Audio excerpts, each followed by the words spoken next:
Ça va? Bon bah aujourd'hui on est le dimanche 19 avril, ça fait... Je sais même plus ça fait combien de jours qu'on est confinés. Au tout départ quand ils ont annoncé le confinement, j'étais presque contente parce que je me suis dit que j'allais pouvoir me reposer et j'allais pouvoir lire plein de livres. Est-ce que je donne l'impression d'être reposée? Et en ce qui concerne les livres, j'ai commencé le confinement avec 70 livres, un truc comme ça, dans ma palle. Bah j'en ai pas fini un seul, voilà. Mais cette pression qu'on se met sur la lecture, je vous en parle un peu plus précisément, plus loin dans la vidéo. Ce que je vous ai pas dit aussi, vous l'auriez peut-être remarqué dans la dernière vidéo, mais je ne suis plus au même endroit, attention.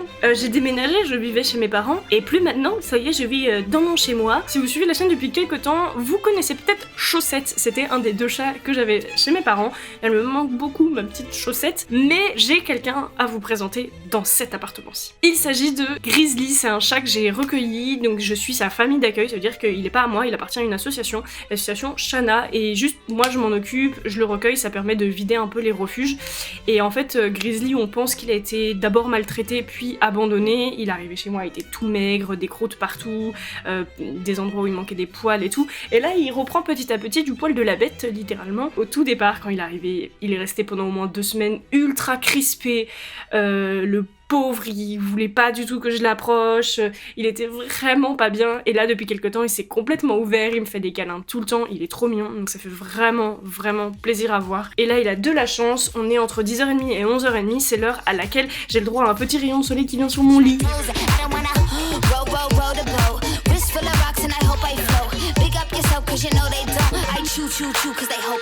I'm a bitch, I'm a boss. I'm a bitch and a boss, I'ma shine like glass. I'm a bitch, I'm a boss. I'm a bitch and a boss, I'ma shine like glass. I'm a bitch, I'm a boss. I'm a bitch and a boss, I'ma shine like glass. I'm a bitch, I'm a boss. I'm a bitch and a boss, I'ma shine. Bah alors, tiens.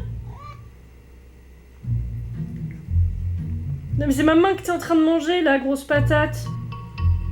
Mais t'es en train de manger mon doigt.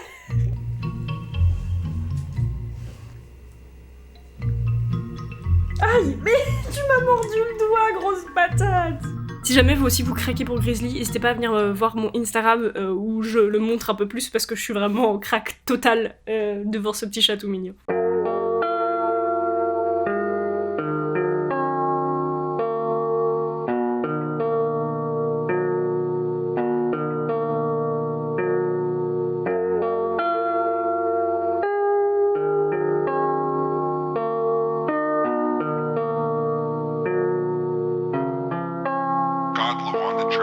Bon, j'aimerais bien quand même qu'on revienne sur un petit truc. C'est quoi cette pression qu'on s'est mis au début du confinement à se faire croire qu'il fallait absolument qu'on saisisse l'occasion pour pouvoir lire plein de livres? Et évidemment, ça a touché beaucoup d'autres activités telles que il faut absolument faire plein de sport, il faut absolument faire la cuisine, il faut être productif, et j'en passe. Je pense que cette pression, on se l'est mise d'abord individuellement et qu'elle a été confirmée par les médias, la société, etc. Dans le sens où je pense qu'il y a beaucoup de gens qui, comme moi, se sont dit vraiment « Ah cool, je vais pouvoir lire plein de livres avec le confinement » et en voyant sur les réseaux sociaux qu'il y en avait qui y arrivaient, qu'il y avait des articles sur comment lire 40 livres pendant la quarantaine, etc. C'est devenu une sorte de besoin social que de devoir lire plein de livres. Le truc, c'est que toute cette sorte de théorie, elle se base quand même sur l'idée qu'à la base, si on lit pas autant qu'on le voudrait ou autant qu'on le devrait, c'est parce qu'on n'a pas le temps. Puisque là, on s'est dit, on va avoir le temps, donc on va lire plein de livres. Et pour penser ça, on n'a pas attendu le coronavirus.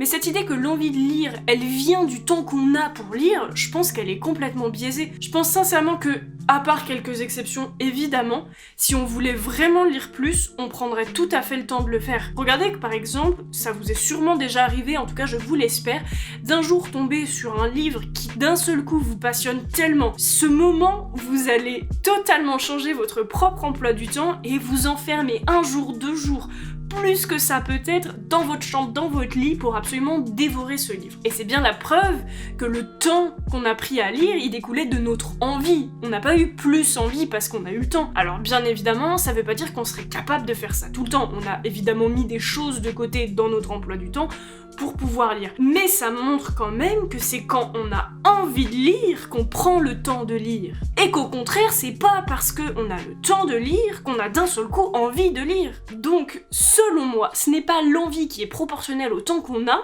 mais c'est bien le temps qu'on prend qui est proportionnel à l'envie qu'on a. Donc si on rapproche à la situation actuelle où pour beaucoup d'entre nous la quarantaine signifie beaucoup de temps libre, bah pourquoi soudainement on aurait super envie de lire? Alors attention, je dis pas, j'ai vu plein de gens qui effectivement ont été trop contents de retrouver le goût à la lecture, de se replonger dans des choses parce que il y a évidemment déjà des gens qui certes ont sincèrement pas le temps dans une vie normale de lire alors qu'ils ont envie, il y a aussi des gens dont l'envie a été stimulée par le temps, etc. Mais ce que je veux dire quand même, c'est que pas de pression si vous êtes retrouvé dans un cas où vous n'avez pas eu envie de lire. Tant mieux si l'envie est là, mais tant pis si elle est pas là, il n'y a pas de pression. Et bien évidemment, ça vaut pour toutes les activités que j'ai citées tout à l'heure, sport, cuisine, productivité, blablabla. Si je reprends mon exemple personnel, je vous ai dit au début de la vidéo que, genre au début du confinement, j'arrivais pas à lire, j'avais pas spécialement envie, et comme beaucoup, donc je me suis un peu flagellée moi-même, jusqu'à ce que je me dise, ouah, tranquille. Et ce qui est marrant, c'est que c'est au moment où j'ai un peu réalisé que franchement on s'en fout et que j'ai fait plein d'autres choses qui là me donnaient envie, que finalement je me suis replongée avec plaisir dans la lecture et que j'ai fini par lire quand même un certain nombre de livres qui m'ont plu, d'autres qui m'ont moins plu, et j'ai pris vraiment plaisir à passer du temps avec mes bouquins plutôt que de me forcer comme ça à me dire bon allez il faut que je lise une page de plus. On rappelle quand même qu'à la base la lecture c'est un loisir ultra personnel et qui a absolument pas lieu de comparer son propre plaisir au plaisir des autres. Je vous conseille d'ailleurs une des dernières vidéos de Jeannot ce livre où elle parle justement du fait que cette pression, elle, ça lui a un peu fait perdre le goût de la lecture, qu'elle a après retrouvé.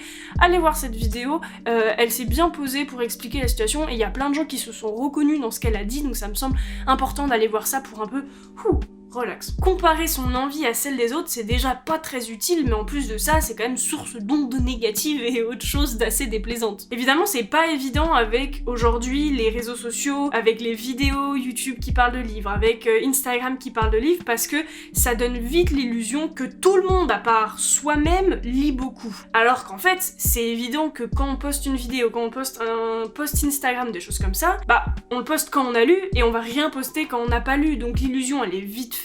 Et autant, je sais que moi personnellement, fut un temps, toute cette sphère de littérature virtuelle m'a vraiment justement donné envie, c'est comme ça que je me suis remise à la lecture et ça m'a donné un nouveau souffle, mais il y a un moment où ça peut aussi vraiment mettre une pression qui est néfaste. Et n'oublions pas aussi que souvent notre envie de lire, elle fluctue. Il y a des moments où peut-être vous allez passer un mois à lire un livre par jour et que pendant les 3 mois suivants, vous allez rien lire du tout.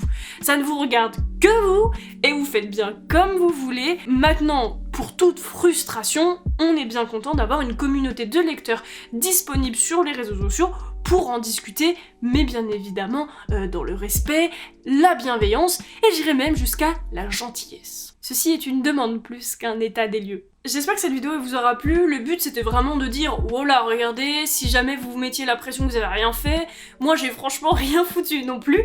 Et par contre, j'ai prévu de faire un nouveau vlog et même 2 à la suite de celui-ci. Et justement, dans mon prochain vlog, je vais vous parler du moment où mon envie de lire, elle a été plutôt sur la courbe ascendante. Et donc du coup, je vous parle de mes lectures. Je vous parlerai un petit peu de yoga parce que ça peut intéresser certaines personnes. Et vous retrouverez aussi un 3e vlog dans lequel je vous parle des activités que j'ai fait sur les moments où je me suis dit « Oula putain, j'ai rien fait de la journée, j'ai quand même envie de faire un truc ». On se met pas la pression, mais si on a envie de faire un truc, voilà des petites idées. Et sur ce, je vous laisse là-dessus, je vous encourage à aller me suivre sur les réseaux sociaux, et je vous retrouve bientôt dans une prochaine vidéo.